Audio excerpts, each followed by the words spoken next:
The thesis of this book is that commitments to God and good generate the optimum condition to achieve knowledge. My argument is that the spiritual turn should be taken from what I call mere epistemology. Mere epistemology is a widespread view. It's the view that in the course of our intellectual activities, we should only rely on merely epistemic factors, such as evidence, justification, whereas commitments to God and good should be taken into consideration only to the extent that they have been previously grounded on evidence. Therefore, the spiritual turn is a more comprehensive view than mere epistemology, because it includes the possibility that in some cases, not always, but in some cases, we can profitably adopt commitments to God and the good in a way that is irrational, because these commitments are not based on evidence.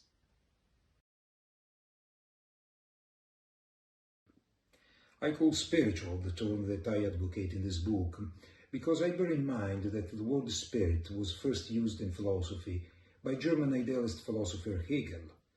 According to him, spirit is all that exists, especially if taken at its highest level of perfection.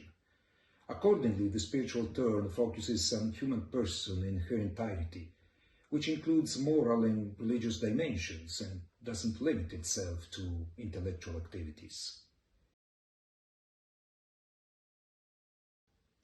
The spiritual turn can regard both believers and unbelievers. In this book, I first focus on Christian thinkers, especially Thomas Aquinas, Thomas Reid. My view is that they openly show the adoption of what I call a spiritual turn. For them, faith is not just intellectual assent to divine revelation, it's much more. It's commitment to God and good, a commitment that also shapes the way these thinkers seem to conduct rational investigations. I then focus on Western contemporary society, in which I show that most people seem to commit themselves irrationally to beliefs such as that all human beings are equal in dignity and that we should consequently reject any kind of discrimination, especially racism, which clearly shows a deep commitment to the good.